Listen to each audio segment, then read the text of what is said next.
ស៊ូឡានឯងពិតជាចិត្តខ្មៅណាស់អតិថិជនឲ្យ60ក្នុង1ម៉ោងឯងឲ្យមីងទាំង4តែ35ទេម៉ាក់មកបើកមើលបញ្ជីទូទាត់លុយរបស់ក្រុមហ៊ុនកូនធ្វើអីបើម៉ាក់មិនបើកមើលទេម៉ាក់មិនដឹងថាឯងរកលុយបានច្រើនបែបនេះនៅខាងក្រៅទេបងស្រីលាវបងស្រីចិនចូលមកស៊ូឡានអតិថិជនបង240តែពួកយើងទទួលបានតែ140ទេកាលពីមុនឯងនិយាយថាប្រាក់ចំណេញរបស់ក្រុមហ៊ុនតិចតួចពួកយើងពិតជាជឿមែនឯងគិតលុយឲ្យពួកយើងបែបហ្នឹងមែនទេផ្ទះបាយខ្លាញ់ប្រឡាក់បន្ទប់ទឹកភ្លើងលើកណាដែលថាមិនមែនពួកយើងអន់ខ្នងធ្វើឯងគ្រាន់តែបង្វិលដៃបានលុយច្រើនម្លឹងគួរឲ្យខកចិត្តណាស់ដែលឯងតែងតែនិយាយថាទុកពួកយើងដូចជាគ្រួសារតែមួយ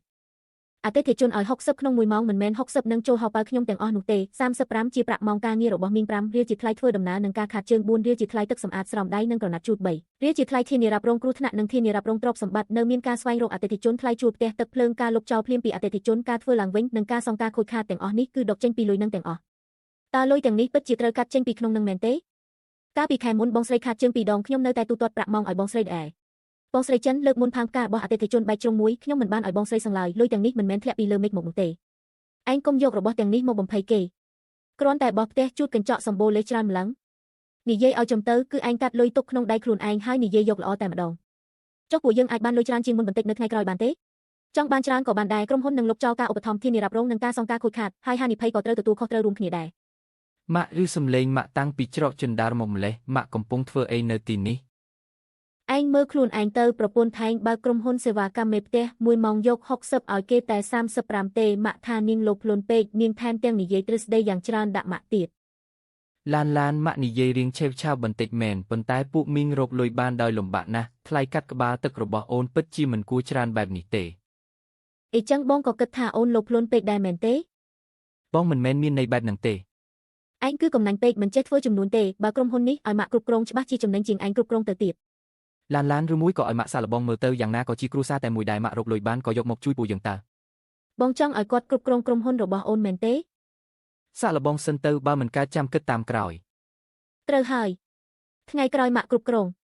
អតិថិជនយក50ក្នុង1ម៉ោងមីងបាន45ក្នុង1ម៉ោងម៉ាក់ទុកតែ5រៀលជាថ្លៃគ្រប់គ្រងទេគ្មានអ្នកណាខាតឡើយមិនដូចមនុស្សខ្លះទុកពួកឯងជាមនុស្សល្ងងនោះទេ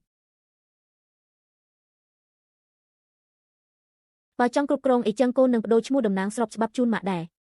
បែបនឹងទៅសំរុំបន្ទាប់ពីនេះក្រុមហ៊ុនមេផ្ទះឈីនហ៊ឺគឺម៉ាក់ជាអ្នកសម្រេចធ្វើបែបហ្នឹងក៏ល្អដែរម៉ាក់គាត់មានទឹកចិត្តអូនក៏អាចធូរស្រាលបន្តិចដែរនេះជាគ្រប់អតិថិជននិងទូរស័ព្ទការងារនេះជាតារាងបញ្ជូនការងារហើយនេះជាបញ្ជីឧបករណ៍ក្នុងស្តុកនេះជាសៀវភៅចុះបញ្ជីសរបស់អតិថិជនគ្រាន់តែធ្វើសេវាកម្មមេផ្ទះសរសេរក្រាស់មួយក្បាលបែបហ្នឹងតើមិនឆ្ងល់ទេថាឯងរកលុយធំមិនបានថ្ងៃនេះត្រូវប្រគល់ការងារឲ្យច្បាស់លាស់កុំឲ្យមានបញ្ហាហើយមករកខ្ញុំសុទ្ធតែជាគ្រួសារតែមួយឯងថតវីដេអូធ្វើអីបងប្អូនបង្កើតក៏ត្រូវគិតគូរលុយកាក់ឲ្យច្បាស់លាស់ដែរកុំឲ្យតាំងគុំមករារាំងខ្ញុំចង់ថតក៏ថតទៅខ្ញុំមិនខ្លាចនាងទេតំណាងនីតិបុគ្គលនៃក្រុមហ៊ុនសេវាកម្មគេហកិច្ចឈីនហ៊ឺត្រូវបានផ្លាស់ប្ដូរទៅជាលីវសៀវយៀនរាល់ការដោះស្រាយបណ្ដឹងត្វានិងបំណុលចាស់គិតត្រឹមថ្ងៃនេះនឹងត្រូវទទួលខុសត្រូវដោយតំណាងនីតិបុគ្គលថ្មីទទួលខុសត្រូវនាងកុំមកនិយាយកុហកអីទើបតែចូលកាន់កាប់ថ្ងៃដំបូងនាងអាចសន្សំលុយឥតប្រយោជន៍ទាំងនោះបានហើយបើមិនអាចធ្វើបានទេរាល់ពេលចូលនឹងចេញពីផ្ទះត្រូវតែថតរូបកត់ត្រាទុកនាងគ្រាន់តែធ្វើរឿងងាយស្រួលឲ្យទៅជាស្មុគស្មាញប៉ុណ្ណោះខ្ញុំធ្វើការងារផ្ទះរាប់សិបឆ្នាំហើយមិនដឹងពីរបៀបចេញចូលផ្ទះទេអីក្រុមហ៊ុនជារបស់នាងហើយទៅថ្ងៃក្រោយលុយបងរំលោភផ្ទះលុយទិញម្ហូបនិងរបស់ប្រើប្រាស់ប្រចាំថ្ងៃគឺត្រូវដកចេញពីប្រាក់ចំណូលរបស់ក្រុមហ៊ុនហើយចង់គ្រប់គ្រងក៏គ្រប់គ្រងទៅខ្ញុំគ្រប់គ្រងប្រកាសជាចំណេញជាងនាងមិនខានម៉ាក់លុយបងរំលោភផ្ទះមិនមែនជាចំនួនតិចតួចទេណាឯងនៅមិនទាន់ជឿជាក់លើម៉ាក់ឯងទៀតអីប្រពន្ធឯងធ្វើបានចុះម៉ាក់មានរឿងអីដែលធ្វើមិនបាននោះ5200ពួកយើងគ្រាន់តែបោះអិតជូតកញ្ចក់សោះទិញធានារ៉ាប់រងថ្លៃម្លេះធ្វើអីសេវាកម្មគេហកិច្ចតាក់ទងនឹងការងារក្នុងផ្ទះបើអ្នកបម្រើដួលឬខូចខាតទ្រព្យសម្បត្តិភ្ញៀវគឺអាចទាមទារសំណងបានដកវិញដកចេញទាំងអស់ទៅកុំមកបន្លាយខ្ញុំបោះដីជូតកញ្ចក់តើអាចមានរឿងធំដុំអីកើតឡើងប្រាក់សំណងត្រូវបានបង្វិលសងវិញហើយឃើញទេខ្ញុំទៅតែទទួលការងារភ្លាមសន្សំបាន2300ផ្លែតស៊ូលីវឡានពីមុនពិតជាមិនចេះរស់នៅមែនលុយសុទ្ធតែខ្ជះខ្ជាយលើរឿងអត់ប្រយោជន៍អស់នេះក្រុមហ៊ុននេះគួរតែឲ្យម៉ាក់គ្រប់គ្រងតាំងពីដំបូងមកម្លេះពិតមែនហើយអតិថិជនចាស់ទាំងអស់ស្ដាប់ឲ្យច្បាស់ណាពីមុន1ម៉ោង60ឥឡូវនេះ1ម៉ោង50ម៉ាក់មានការបញ្ជាទិញច្រើនណាស់ឃើញទេធ្វើអាជីវកម្មគឺត្រូវតែចុះថ្លៃដើម្បីលក់ដាច់ស៊ូលីវឡានពីមុនដាក់តម្លៃថ្លៃម្លឹងមិនប្លែកអីដែលមិនសូវមានភ្ញៀវសោះម៉ាក់លុយផ្ទះត្រូវកាត់នៅថ្ងៃពុធសប្តាហ៍ក្រោយហើយលុយឡានត្រូវកាត់នៅចុងខែកុម្ភលិកណាដឹងហើយឥឡូវនេះខ្ញុំទទួលការបញ្ជាទិញច្រើនណាស់ក្នុងមួយថ្ងៃខ្លាចអីគ្មានលុយសង ប្រាក់កក់មុនរបស់ភ្ញៀវមិនមែនជាប្រាក់ចំណេញទេនៅមានប្រាក់ខែបុគ្គលិកថ្លៃសម្ភារៈនិងសេវាកម្មក្រោយការលក់ទៀតមកទៀតហើយកាលពីមុនឯងគិតគូរច្រើនពេកហើយទើបលុយបាត់បង់អស់បែបនេះខ្ញុំដឹងច្បាស់ក្នុងចិត្តហើយទៅថ្ងៃក្រោយកុំធ្វើតាមបែបបទការងារចាស់នេះទៀតយឺតណាស់ធ្វើតាមជំហានការងារច្បាស់លាស់ស៊ូលីវឡានពីមុនតម្រូវឲ្យថតរូបមុនពេលចូលផ្ទះរបស់របរមានតម្លៃរបស់ភ្ញៀវក៏ត្រូវកត់ត្រាទុកដែរថតស្អីទៅភ្ញៀវរងចាំពួកនាងថតរូបអស់កន្លះម៉ោងហើយឥឡូវនេះ1:50ម៉ោងគឺត្រូវខំប្រឹងធ្វើការឲ្យបានច្រើនចូលផ្ទះភ្លាមប្រញាប់ជូតសម្អាតរួចហើយប្រញាប់ចេញទៅប៉ុន្តែរបស់របរក្នុងផ្ទះភ្ញៀវខ្លះថ្លៃណាស់បើខូចខាតតើត្រូវធ្វើដូចម្ដេចពួកឯងធ្វើការងារនេះរាប់សិបឆ្នាំហើយនៅមិនដឹងខ្លួនស្រាលទៀតអីបើភ្ញៀវរករឿងខ្ញុំនឹងទៅនិយាយជាមួយគ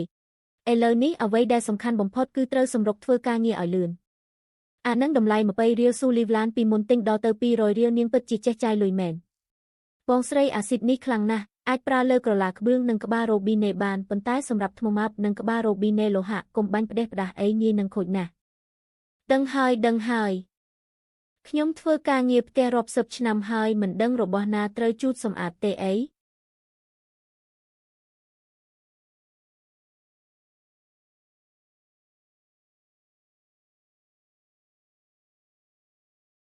បងស្រីថ្លៃទឹកជូតសម្អាតនេះហាក់ដូចជាខ្លាំងបន្តិចហើយតើវាកាច់ពេកទេខ្លាំងទៅលាងបានស្អាតល្អចាប់ពីថ្ងៃស្អែកទៅយើងនឹងឲ្យអតិថិជនបានឃើញថាអ្វីទៅដែលហៅថាថោកផងនិងស្អាតផ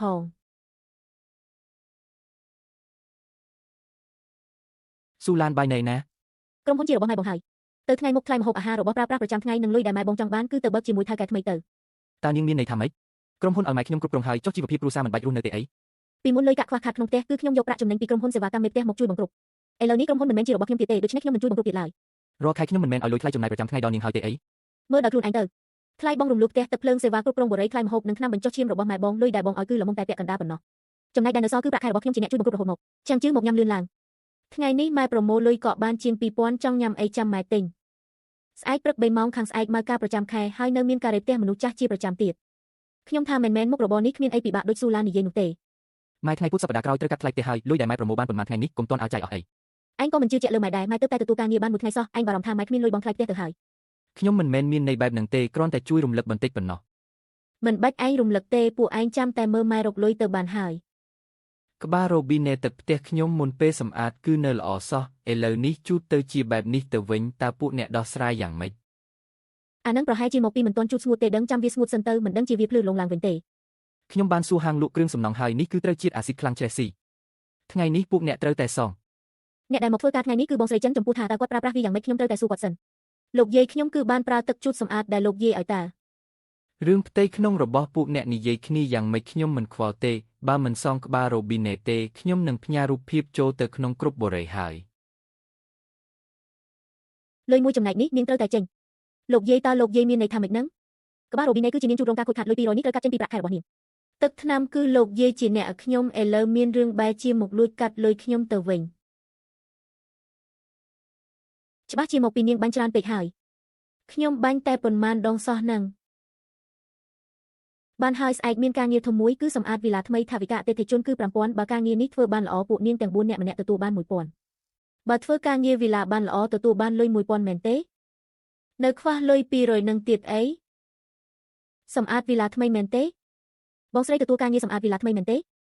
ត្រូវហើយមួយច្បាប់5000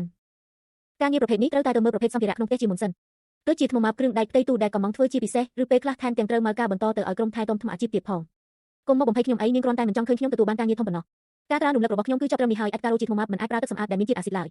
ផ្ទៃតុផ្ទះបាយនិងគ្រឿងដែកត្រូវតែប្រុងប្រយ័ត្នបំផុតបើមានសំណល់កៅឬស៊ីម៉ងត្រឹងដែលដោះស្រាយមិនចេញទេទុកវាចោលសិនទៅកុំខំដោះខ្លាំងពេកលោកយាយអតិថិជននិយាយថាថ្មម៉ាបមិនអាចប្រើអាស៊ីតទេហើយគ្រឿងដែកក្នុងផ្ទះបាយក៏កុំបាញ់ផ្ដេសផ្ដាសដែរតើការងារនេះត្រូវតែបដូរទឹកថ្នាំជូតសម្អាតផ្សេងទេអតិថិជនកាន់តែមានលុយគឺកាន់តែចេះបំភ័យហើយពួកនាងគុំនៅបង្អង់យូអីប្រើអាទឹកថ្នាំខ្លាំងនោះផ្ទាល់តែម្ដងទៅនិយាយថាមិនអាចប្រើអាស៊ីតបានទេណាស្ដាប់ខ្ញុំទៅធ្វើឲ្យលឿនឡើងកុំឲ្យអតិថិជនគិតថាយើងមិនអាជីពបើមានរឿងអីខ្ញុំជាអ្នកទទួលខុសត្រូវតើយើងគួរតែសាកល្បងបន្តិចសិនទេខ្ញុំប្រាប់ឲ្យប្រញាប់ធ្វើទៅកុំរអ៊ូតមច្រើនលោកយាយមានរឿងធំហើយអតិថិជនទាមទារឲ្យយើងសងលុយអ្នកណាប្រើរបស់នេះមកជូតការរកផ្ទះខ្ញុំលោកលីកុំបារម្ភអីអេតនេះប្រហែលជាមិនទាន់ស្ងួតទេចាំទឹកហួតអស់ទៅវានឹងភ្លឺឡើងវិញហើយនេះជាស្នាមទឹកមែនទេខ្លួនឯងជឿអត់ ស្ទះផ្លូវសឹងស្លាប់ហើយម៉ាក់ហេតុអ្វីបានជីទៅជាបែបនេះការររបស់លោកពីមុនមកប្រហែលជាចាស់បន្តិចហើយម៉ាក់ខ្ញុំគ្រាន់តែសម្អាតធម្មតាមិនអាចធ្វើឲ្យទៅជាបែបនេះភ្លាមទេជាងមើលទៅតើមានរឿងអ្វីកើតឡើងនេះជាស្នាមអាស៊ីតស៊ីមិនមែនស្នាមទឹកទេផ្ទៃការ៉ូត្រូវបានខូចខាតដោយសារសារធាតុគីមីអាស៊ីតត្រូវខាត់ឡើងវិញបើធ្ងន់ត្រូវដូរថ្មីតើត្រូវអស់ប្រាក់ប្រហែលប៉ុន្មានមើលទៅតាមទំហំបាត់ថ្មបែបនេះយ៉ាងហោចណាស់ក៏ជាង 10,000 ដែរបាត់ធ្ងន់ធ្ងរគឺ20ទៅ30,000ប៉ុន្តែពួកគេជាអ្នកជូតទឹកនោះគឺពួកគេជាអ្នកបាញ់ត្រូវឲ្យពួកគេសងលោកយាយអ្វីដែលអ្នកបាននិយាយនៅក្នុងទូរស័ព្ទស្ដាប់ដោយខ្លួនឯងទៅអតិថិជនកាន់តែមានលុយកាន់តែខ្លាចយើងពួកឯងកុំបង្អង់យូរប្រាក់អគីមីខ្លាំងនោះទៅបើមានរឿងអីខ្ញុំទទួលខុសត្រូវអ្នកគឺជាអ្នកទទួលខុសត្រូវក្រុមហ៊ុនមែនទេខ្ញុំជាថៅកែល្អណាស់តើក្រុមហ៊ុនរបស់អ្នកមានធានារ៉ាប់រងទេរីកាទៅឥឡូវនេះទៅម៉ាក់ធានារ៉ាប់រងទេប្រញាប់ទូរស័ព្ទទៅខ្ញុំមិនបានទិញធានារ៉ាប់រងទេខ្ញុំគ្រាន់តែចង់ជួបផ្ទះបោះសម្អាតតើអាចមានរឿងធំអីទៅមួយឆ្នាំជាង 5,000 បងលុយទៅធ្វើអីលុយធានារ៉ាប់រងមិនព្រមបងឥឡូវមានរឿងបែរជាឲ្យយើងសងទៅវិញគុំនិតប្រាអាស៊ីតនឹងគឺឯងជាអ្នកគិតកុំចង់ទម្លាក់កំហុសមកលើពួកយើងល្មមហើយផ្ទៃក្នុងរបស់អ្នកបែងចែកការទទួលខុសត្រូវយ៉ាងម៉េចខ្ញុំមិនខ្វល់ទេខ្ញុំដឹងតែនិយាយជាមួយតំណាងក្រុមហ៊ុនដើម្បីទាមទារសំណងឥឡូវបញ្ជាក់មួយសិននរណាជាតំណាងស្របច្បាប់ម៉ាក់និយាយទៅតើ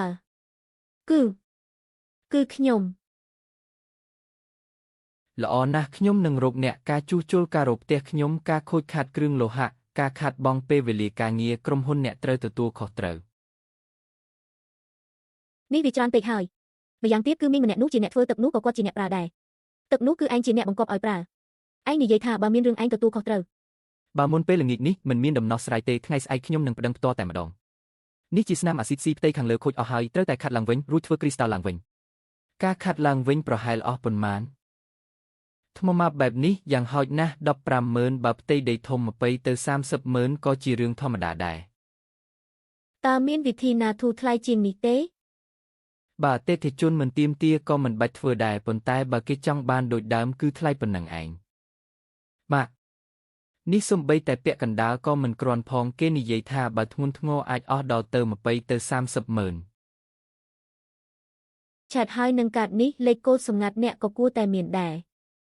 លោកស្រីចាស់ប្រាក់ខែពួកយើងថ្ងៃនេះត្រូវបើកហើយពួកឯងនៅមានទឹកមុខមកទារប្រាក់ខែទៀតទេកុំនិយាយថាថ្ងៃនេះនរណាជាអ្នកធ្វើឲ្យខូចទឹកថ្នាំជានរណាជាអ្នកបាញ់ឡើងទៅលោកលីត្រូវសងជាង100,000ពួកឯងម្នាក់ក៏រត់មិនរួចដែរទឹកថ្នាំគឺអ្នកទិញស្លាកសញ្ញាគឺអ្នកហែកក្នុងទូរស័ព្ទក៏ជាអ្នកនិយាយថាបើមានរឿងអ្នកទទួលខុសត្រូវដែរបើអ្នកមិនបើកប្រាក់ខែពួកយើងនឹងទៅក្រសួងការងារជំពាក់ម៉ោងការងារប៉ុន្មានសន្យា1ម៉ោងប៉ុន្មានពួកយើងសុទ្ធតែមានកត់ត្រាទុកក្នុងរយៈពេល3ថ្ងៃខ្ញុំនឹងទូទាត់ប្រាក់ខែប៉ុន្មានថ្ងៃនេះឲ្យពួកឯងសិន3ថ្ងៃក្រោយបើប្រាក់ខែមិនចូលកន្នីពួកយើងនឹងទៅក្រសួងការងារស៊ូឡាននាងមកចំពេលល្អណាស់ខាងក្រុមហ៊ុនមានការយល់ច្រឡំបន្តិចបន្តួចតើនរណាជាតំណាងស្របច្បាប់របស់ក្រុមហ៊ុនតើធានារ៉ាប់រងនៅមានទេបើអ្នកមិននិយាយការពិតខ្ញុំមិនជួយដោះស្រាយទេប្រពន្ធសម្លាញ់ខ្ញុំសំពះអង្វរនាងហើយ3សែនណាស់លោកលីបំរុងនឹងប្តឹងហើយតើឯងទៅណាហើយប្រញាប់យកលុយមកបើមិនអីចឹងទេគេនឹងដកកន្លែងរបស់អាឆាំងមិនខានវិនិច្ឆ័យអស់ហើយក្រុមហ៊ុននេះឥឡូវគ្មានទំនាក់ទំនងផ្លូវច្បាប់ជាមួយខ្ញុំទេនរណាទទួលការងារនរណាទទួលលុយគឺនរណានោះជាអ្នកទទួលខុសត្រូវស៊ូឡាននាងនិយាយសម្ដីបែបហ្នឹងកើតដែរតាមឡាយក្រុមហ៊ុនគឺនាងជាអ្នកបើកមានមិនអាចឥឡូវនិយាយថាក្រវត្តចោលគឺក្រវត្តចោលនោះទេការផ្លាស់ប្ដូរតំណែងស្របច្បាប់គឺនៅទីនេះបញ្ជីប្រកួតទទួលការងារនៅថ្ងៃទទួលតំណែងគឺនៅទីនេះសេចក្តីជូនដំណឹងដល់ក្រុមអតិថិជនក៏នៅទីនេះដែរការបញ្ជាទិញចាស់ខ្ញុំជាអ្នកបង្ហើយការងាររីឯការបញ្ជាទិញថ្មីគឺ Liv Siving និង Liv Dan ជាអ្នកប្រមូលលុយនិងចាត់ចែងការងារក្រោយការលក់ផ្អែកលើឯកសារការបញ្ជាទិញមួយនេះកើតឡើងបន្ទាប់ពីការផ្លាស់ប្ដូរតំណែងស្របច្បាប់ដូច្នេះគួរតែ Liv Siving ជាអ្នកទទួលខុសត្រូវសងការខូចខាតដល់អតិថិជនម៉ៃក្មេករឿងវាបានកើតឡើងហើយយ៉ាងណាក៏ពួកយើងជាគ្រួសារតែមួយដែរមិនគិតរកវិធីដោះស្រាយទេអីកិច្ចព្រមព្រៀងបែងចែកទ្រព្យសម្បត្តិនិងទទួលខុសត្រូវបំណុលក្នុងអាពាហ៍ពិពាហ៍ក្នុងន័យថាតំណែងស្របច្បាប់គឺម្ដាយរបស់អ្នកគំនោសម្រាប់មួយនេះមិនគួរឲ្យខ្ញុំជាអ្នកចេញលុយដោះស្រាយទេអ្នកចុះហត្ថលេខាលើកិច្ចព្រមព្រៀងនេះទៅខ្ញុំនឹងជួយរកវិធីដោះស្រាយលែងលះគ្នានាងចង់បង្ខំពួកយើងឲ្យចែកផ្ទះគ្នាហេខ្ញុំមានអាយុច្រើនណាស់ទៅហើយមិននឹងយល់ពីរឿងតំណែងស្របច្បាប់អីហ្នឹងពេលដែលអ្នកដណ្ដើមក្រុមហ៊ុនអ្នកដឹងថាតំណែងស្របច្បាប់សរសេរឈ្មោះរបស់អ្នកគឺសំហេតុផលឥឡូវមានរឿងកើតឡើងបែរជាអ្នកនិយាយថាខ្លួនឯងមិនយល់ទៅវិញខ្ញុំព្រមចុះហត្ថលេខាកាលពីមុនខ្ញុំធ្វើការងារផ្ទះផ្នែកថ្មឈើនិងកញ្ចក់សុទ្ធតែមានក្រុមការងារសហការខ្ញុំអាចជួយណាត់ពួកគេមកវិតម្លៃដល់ទីកន្លែងផ្ទាល់ជូនអ្នកបានក្នុងរយៈពេល3ថ្ងៃផ្ដល់គម្រោងចុងក្រោយឲ្យខ្ញុំថ្ងៃនេះខ្ញុំនឹងរកមនុស្សភ្លាមហើយនឹងផ្ដល់គម្រោងជូនលោកឲ្យបានឆាប់បំផុតជួសជុលទាំងអស់ឡើងវិញយ៉ាងហោចណាស់ក៏ 80,000 ដែរ 80,000 អាចស្ដារឡើងវិញបានកម្រិតណា មិនអាចនិយាយថាដូចផ្ទះថ្មីបេះបិទនោះទេប៉ុន្តែការប្រកួតផ្ទះធម្មតាការប្រើប្រាស់ប្រចាំថ្ងៃនិងពន្លឺចែងចាំងទាំងមូលគឺអាចត្រឡប់មកវិញបាន 80000ពួកយើងនឹងបង់ជូនឥឡូវនេះក្នុងរយៈពេល3ថ្ងៃសូមជួសជុលឲ្យដល់ស្ថានភាពដែលអាចទទួលយកបានអាឆាំងនោះជាលុយសម្រាប់ចិញ្ចឹមជីវិតពេលចាស់ជរាដែលម៉ែខំសន្សំអស់កន្លះជីវិតណាកូន ម៉ែបាយលើមិនយកចេញទេលោកលីប្តឹងទៅត្រូវសងច្រើនជាងនេះទៀតខ្ញុំយល់ព្រមយកចេញ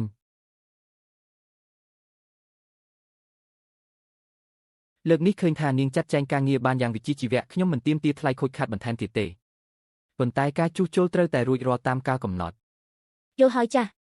ឡានក្រុមហ៊ុននៅតែត្រូវការឲ្យនាងត្រឡប់មកគ្រប់គ្រងដែរពិតជាធ្វើមិនបានទេក្រុមហ៊ុនមិនមែនជារបស់ខ្ញុំទៀតទេលើកនេះខ្ញុំជួយសម្រុះសម្រួលបញ្ចុះតម្លៃពី 30,000 មកនៅត្រឹម 80000 គឺយកដល់ចំណងប្តីប្រពន្ធចាស់ជាមួយចៅឈៀងប៉ុន្តែរឿងរញ៉េញ៉ៃរបស់ក្រុមហ៊ុនសម្អាតផ្ទះនេះខ្ញុំមិនត្រឡប់ទៅទទួលខុសត្រូវវិញឡើយអ្នកទាំងអស់គ្នាកុំជឿពាក្យចាមអារាមខាងក្រៅអីរឿងវីឡានោះគ្រាន់តែជាករណីដាច់ដោយឡែកប៉ុណ្ណោះពួកយើងកំពុងតែដោះស្រាយហើយពួកយើងកំពុងលក់បញ្ចុះតម្លៃបញ្ចប់ការបញ្ជាទិញហើយតម្លៃក៏ធូរថ្លៃជាងមុនដែរតើអ្នកទាំងអស់គ្នាមានន័យថាម៉េចហ្នឹងថ្ងៃនេះនៅសល់ការងារពីរទៀតមិនទាន់បានបែងចែកផងលោកយាយការងារនេះពួកយើងលែងធ្វើទៀតហើយមិនធ្វើនឹកឃើញចង់ឈប់ក៏ឈប់មែនទេអតិថិជនរបស់ខ្ញុំកំពុងតែរងចាំនៅឡើយទេទោះជាអតិថិជនរងចាំក៏មិនអាចឲ្យពួកយើងរងគ្រោះចំនួនដែរក្បាលរ៉ូប៊ីណេទឹកខូចក៏កាត់លុយខ្ញុំរឿងវីឡាមានបញ្ហាក៏ចង់កាត់ប្រាក់ខែពួកយើងទៀតអ្នកថាឲ្យ45ប៉ុន្តែនេះក៏កាត់នោះក៏កាត់ចុងក្រោយសំបីតែបាន35ដោយការស៊ូឡៃនៅក៏មិនស្មើផងមិនធ្វើនឹកឃើញចង់ឈប់ក៏ឈប់មែនទេអតិថិជនរបស់ខ្ញុំកំពុងតែរងចាំនៅឡើយទេក្រុមហ៊ុនគឺអ្នកដណ្ដើមយកទៅឥឡូវនេះមានបញ្ហាខូចខាតអ្នកគួរតែគិតរកវិធីដោះស្រាយដោយខ្លួនឯងទៅម៉ែលុយបងរំលោះផ្ទះត្រូវកាត់នៅខាងស្អែកនេះហើយឥឡូវម៉ែបែរជាប្រាប់អតិថិជនថាបោះបង់ចោលហើយអ្នកមីងក៏ដើរចេញអស់ទៀត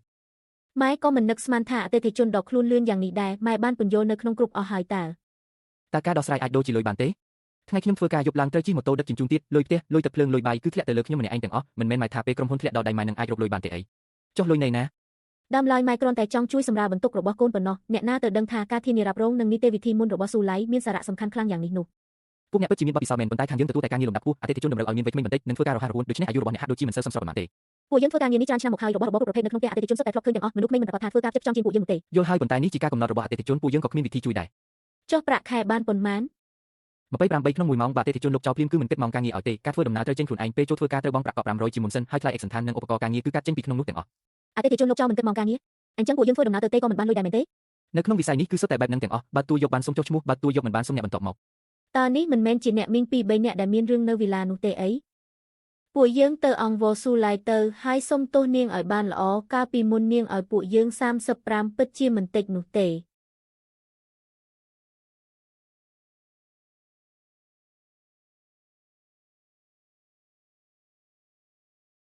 ស៊ូឡៃសុទ្ធមន់ទឹកដោះគោនិងបន្លែសម្រាប់ក្រុមដំបងថ្ងៃស្អែកអាចមកដល់ទេនៅក្នុងក្រុមរបស់យើងមានអ្នកកុំងជាង200ចំណែកទៅហើយកុំបារម្ភអីមុខជាមកដល់ជាមិនខានស៊ូឡៃពួកយើងដឹងខុសហើយនាងត្រឡប់មកគ្រប់គ្រងវិញទៅកាលពីមុនពួកយើងឃើញតែអតិថិជន60ប៉ុន្តែមិនដែលឃើញនាងទិញការធានារ៉ាប់រងជួយចេញថ្លៃខូចខាតនិងការសងជំងឺចិត្តផ្សេងឡើយឥឡូវនេះដើររកការងារខាងក្រៅមួយជុំទើបដឹងថា35ពិតជាមិនតិចតតែសោះឲ្យតែនាងត្រឡប់មកគ្រប់គ្រងវិញនាងបញ្ជាឲ្យពួកយើងធ្វើអ្វីពួកយើងនឹងធ្វើតាមទាំងអស់ការសុំទោសខ្ញុំបានរើសហើយប៉ុន្តែការងារសម្អាតផ្ទះនេះខ្ញុំលែងទទួលទៀតហើយ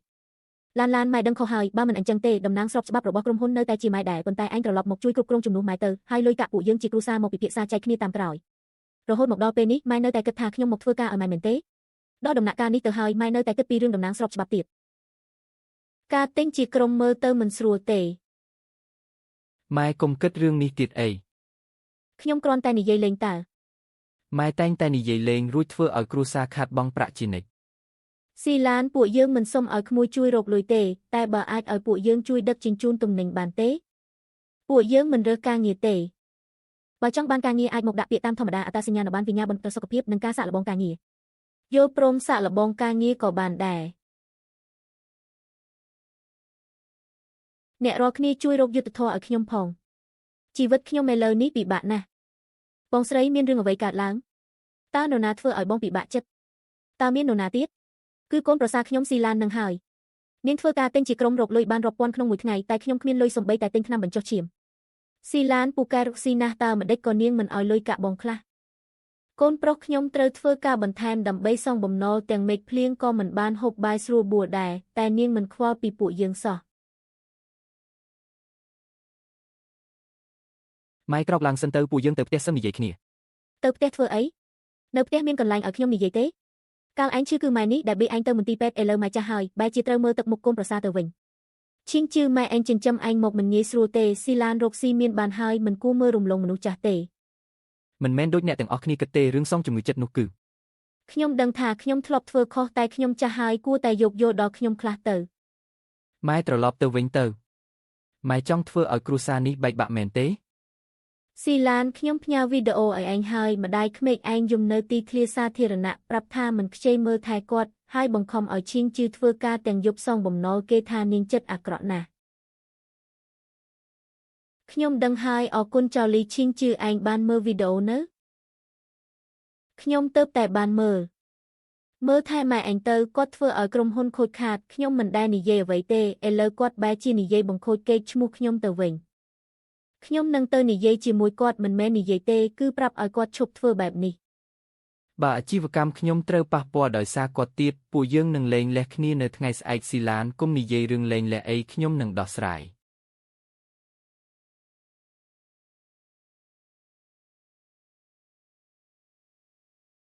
ម៉ែទៅបង្កការរំខាននៅទីធ្លាសាធារណៈធ្វើអីទៀត ម៉ែគ្រាន់តែពិបាកចិត្តក៏និយាយជាមួយអ្នកចិត្តខាងខ្លះទៅឥឡូវម៉ែសំបីតែនិយាយក៏មិនបានមែនទេ ម៉ែនិយាយលេងតែធ្វើឲ្យស៊ីឡានខាត់បង់ប្រាក់រាប់ម៉ឺនម៉ែដឹងទេថានាងពិបាកចិត្តប៉ុណ្ណា ចុះឯងមិនពិបាកទេអីធ្វើការទាំងថ្ងៃទាំងយប់ដើម្បីសងបំណុលឲ្យខ្ញុំគ្រាន់តែចង់ឲ្យនាងជួយសម្រាលខ្លះប៉ុណ្ណោះ ម៉ែឈប់បង្កបញ្ហាទៀតទៅម៉ែធ្វើឲ្យក្រុមហ៊ុនខូចខាតហើយឥឡូវចង់បំផ្លាញអាជីវកម្មរបស់ស៊ីឡានទៀតមែនទេឯងឥឡូវចេះស្អប់ម៉ែហើយមែនទេ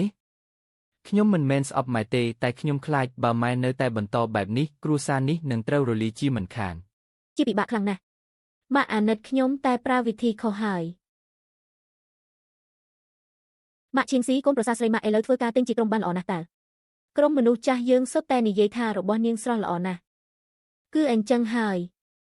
អាជីវកម្មរបស់នាងមិនមែនពឹងលើអ្នកស្គាល់គ្នាក្នុងសហគមន៍ជួយគ្រប់គ្រងទេអីចុះម៉ាក់ជួយប្រាប់ក្រុមមនុស្សចាស់យើងបន្តិចទៅសុទ្ធនឹងទឹកដោះគោមនុស្សចាស់ត្រូវការញ៉ាំរាល់ថ្ងៃឲ្យនាងបញ្ចុះតម្លៃឲ្យពួកយើងបន្តិចទៅចាត់ទុកថាជួយអ្នកជិតខាងទៅមែនហើយម៉ាក់ជាម្ដាយក្មេកនាងម៉ាក់និយាយមួយម៉ាត់នាងហ៊ានមិនឲ្យទេអីប្រកាសហើយកូនប្រសាខ្ញុំពូកែយ៉ាងណាក៏នៅតែជាកូនប្រសាគ្រួសារចៅយើងដែរមនុស្សចាស់ជិតខាងញ៉ាំស៊ុបមួយនាងនៅគិតគូរជាមួយខ្ញុំទៀតឬអញ្ចឹងម៉ាក់ជួយសួរឲ្យពួកយើងបន្តិចទៅមើលថាអាចបញ្ចុះតម្លៃបានទេមិនបាច់សួរទេម្នាក់មួយកន្ត្រកត្រឹមតែ5កាក់ប៉ុណ្ណោះមនុស្សចាស់ទាំងអស់នឹងទទួលបានមិនឲ្យខ្វះអ្នកណាទេថ្ងៃស្អែកម៉ាក់ឈៀងស៊ីនឹងសុំស៊ុបបញ្ចុះតម្លៃសម្រាប់មនុស្សចាស់គ្រប់គ្នាស៊ុបមួយកន្ត្រកត្រឹមតែ5កាក់ប៉ុណ្ណោះយកព្រមផ្ញើតាមនឹងចុះពាក្យសម្ដីខ្ញុំមានតម្លៃណាស់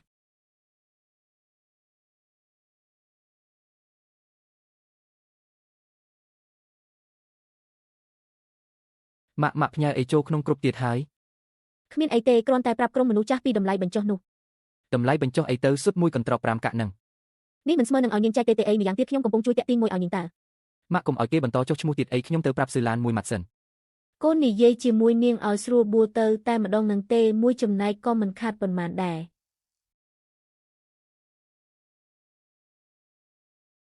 រកខ្ញុំមានការអីមែនទេ ម៉ាក់បងនិយាយពីតម្លៃបញ្ចុះនោះក្នុងក្រុមមនុស្សចាស់គាត់មិនបានសួរអូនហើយក៏សម្រេចចិត្តជំនួសអូនបាត់ទៅហើយស៊ុបមួយកន្ត្រក5កាក់ 5កាក់សំបីតែកេះក្រដាស់ក៏មិនទ្រាន់ផងសំខាន់ជាងនេះទៅទៀតគាត់គ្មានសិទ្ធិសម្រេចចិត្តជំនួសខ្ញុំទេ បងដឹងហើយបងបានប្រាប់គាត់កុំឲ្យគេបន្តចុះឈ្មោះទៀតហើយ បងគួរតែប្រាប់គាត់ឲ្យឈប់មែនតែនទៅទុកនៅទីនេះក៏ខាត់បងដែរឬយកទៅនៅតែអាចញ៉ាំបានក្រុមមនុស្សចាស់កំពុងតែរងចាំខ្ញុំមិនអាចឲ្យពួកគេរងចាំដោយឥតប្រយោជន៍ទេលោកយាយមិនក៏ប្រេះអញ្ចឹង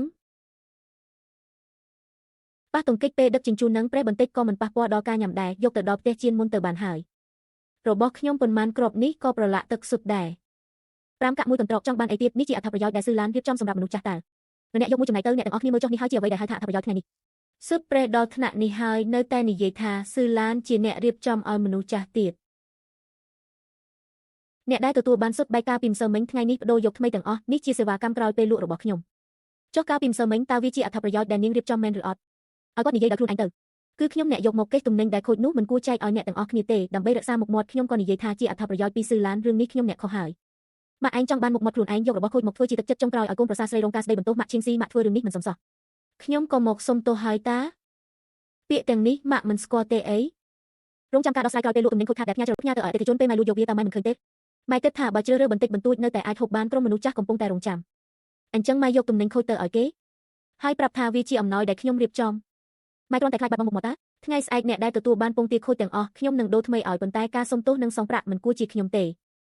លីនយីងបងជូនម៉ែទៅសុំទោសទៅ បងនឹងជូនម៉ែទៅ ឲ្យម៉ែទៅអូនក្បាលសុំទោសយាយចាស់ទាំងនោះឬ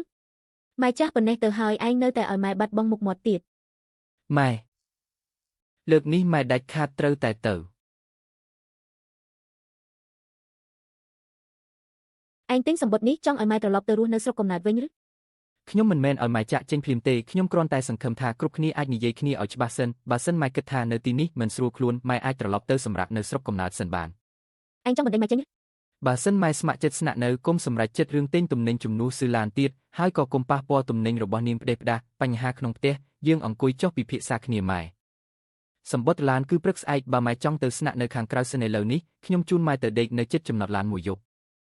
ម៉ែមិនទៅទេថ្ងៃក្រោយម៉ែមិនប៉ះពាល់ការរកស៊ីរបស់នាងទៀតទេ ម៉ែអញ្ចឹងលើកនេះម៉ែត្រូវតែធ្វើដូចអ្វីដែលម៉ែនិយាយនេះក៏ជាលើកចុងក្រោយដែលខ្ញុំជឿជាក់ម៉ែដែរស៊ឺឡានថ្ងៃនេះម៉ែខ្ញុំពិតជាខ្លាចមែនទែនហើយគាត់មួយជីវិតនេះមិនសូវមានចំណេះដឹងទេពេលនៅក្មេងគាត់ចិញ្ចឹមខ្ញុំធំម្នាក់ឯងក្រោយពេលខ្ញុំរៀបការគាត់តែងតែខ្លាចខ្លួនឯងគ្មានកន្លែងឈរទើបធ្វើរឿងល្ងងខ្លៅទាំងនេះថ្ងៃក្រោយខ្ញុំនឹងមើលថែគាត់មិនឲ្យគាត់លូកដៃចូលការរកស៊ីរបស់អ្នកទៀតទេ អែម